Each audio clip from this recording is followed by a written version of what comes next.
देखो नवरंगपुर जिला गोटे उपात जिला गोटे आदिवासी बहुल जिला।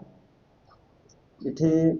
नवरंगपुर वासी दीर्घ दिन धरी दाबी थिला जे नवरंगपुर जिले में गोटे मेडिकल कॉलेज स्थापन करने किंतु गत दिन सरकार रे संभव हो पार ना किंतु आमर माननीय मुख्यमंत्री मोहन चरण माझी एवं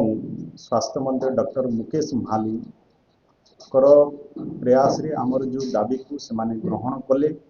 आज नवरंगपुर जिले में मेडिकल कॉलेज स्थापन करने माननीय मुख्यमंत्री गत दिन रे घोषणा करते। आज आमर नवरंगपुर वासी खुशीर दिन जे आसंता 13 तारीख दिन माननीय मुख्यमंत्री कथा देले कि आसंता 13 तारीख रे नवरंगपुर को माननीय स्वास्थ्य मंत्री एवं डेप्यूटी चीफ मिनिस्टर एमाने मिसिकी सबू आसबे एवं आसंता 13 तारीख रे मेडिकल कॉलेज रो नवरंगपुर रे तार शिलान्यास करिवे। ये आम नवरंगपुर वासी खुशी दिन निश्चय नवरंगपुर जो आवश्यकता थिला यदि नवरंगपुर रे मेडिकल कॉलेज हम निश्चय ये अंचल रे स्वास्थ्य सेवा लोक तार सुविधा पाइबे। तत्सहित भी ये अंचल रे जो आम छात्र छात्री मान जो माने कि मेडिकल पाठ पढ़े एवं ये अंचल से भी आगामी दिन रे सेवा देवे। तेणु निश्चय मान्यवर मुख्यमंत्री एवं मान्यवर स्वास्थ्य मंत्री ये जो निष्पत्ति नेले निश्चय ये स्वागत योग्य। आमे तांको आमर नवरंगपुर वासी तरफ आम कृतज्ञता जनाऊँ जेहेतु नवरंगपुर से आसबे और मेडिकल कॉलेज शिलान्यास करेंगे एवं तत्सहित भी आमर मान्यवर उपमुख्यमंत्री जो विभाग रे अछंती टूरिज्म डिपार्टमेंट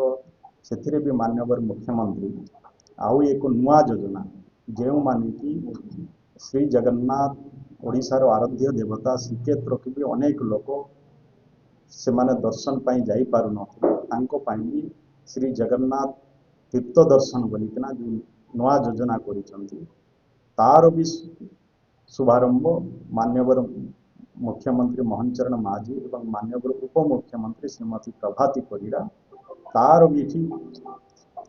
फ्लैग अप करिकी से माने एठी भी तार भी शुभारंभ नवरंगपुर जिले में 13 तारीख रे हब। तेणु से दिन जेहेतु मान्यवर मुख्यमंत्री श्री मोहन चरण माझी मान्यवर उपमुख्यमंत्री श्रीमती प्रभाती परिड़ा एवं स्वास्थ्य मंत्री डॉक्टर मुकेश महाली एमाने समस्ते आसंता 13 तारीख रे आसुथिबा कारण